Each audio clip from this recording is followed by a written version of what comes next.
Hello everyone, my name is Betsy, and this is my article presentation for cognition about my two research articles.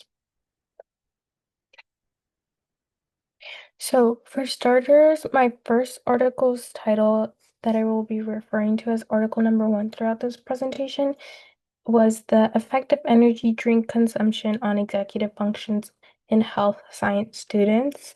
And my second article that I will be referring to as article number two throughout this presentation was titled, Is the Consumption of Energy Drinks Associated with Academic Achievement Among College Students?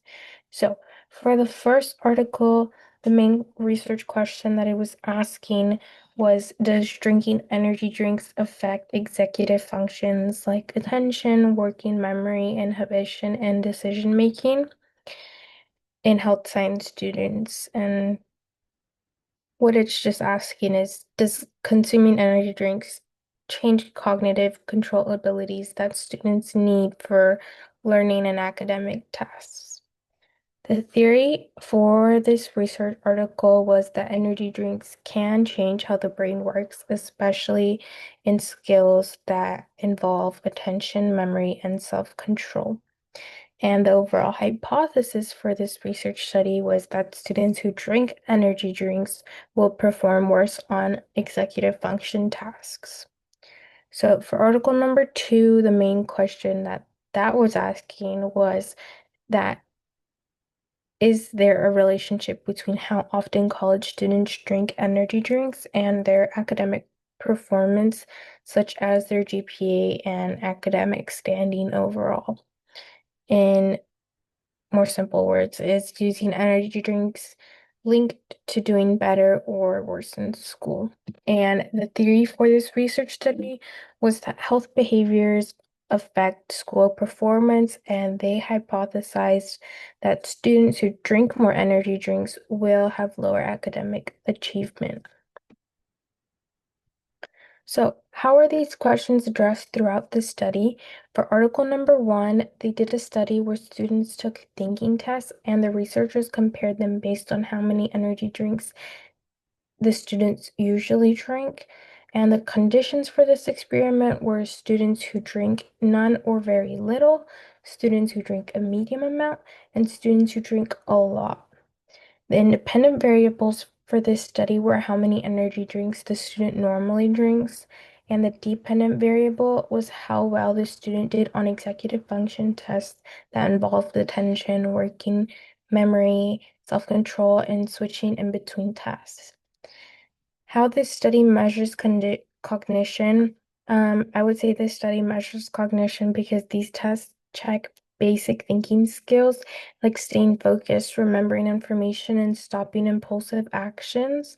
And this study is asking whether energy drinks make these skills better or worse. Energy drinks are something that a lot of us consume, especially as college students. So I think it's really important for this research to be done. And for article number two, they did a survey in which students answered questions about how much they drink energy drinks and what their grades are. So the conditions for this experiment were students who drink low amounts, medium amounts, and high amounts of energy drinks.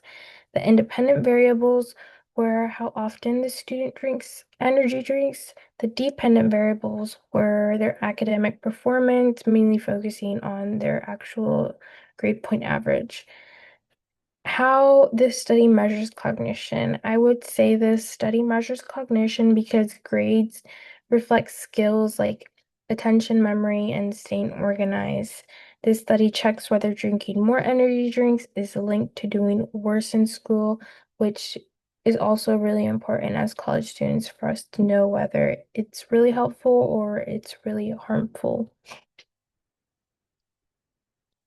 So, what was found for article number one, they found that students who drank more energy drinks did worse on the thinking test that they were given, and they had lower attention, weaker memory, and more mistakes overall.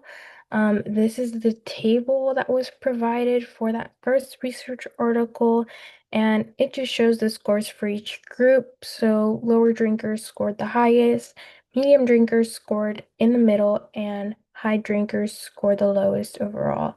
In comparison, high drinkers did worse than medium drinkers, and medium drinkers did worse than low drinkers. For the second article, the study found that students who drink energy drinks more often have lower GPAs. They also reported more trouble paying attention in class.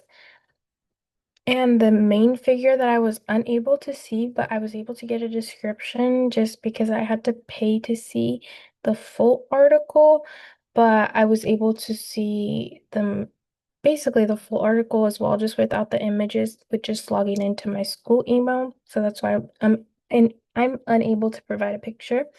But for the summary that they gave of the image, it says that it showed scores for each group. So low drinkers having the highest GPA, medium drinkers had a lower GPA, and high drinkers had the lowest overall GPA. And in comparison, high drinkers did do worse than medium drinkers, and medium drinkers did worse than the low drinkers. So, what do the authors think that their findings mean? For article number one, the authors think that their results do support their hypothesis in the sense that students who drink more energy drinks tend to do worse on thinking tests, so they believe that energy drinks can definitely hurt attention, memory, and self-control.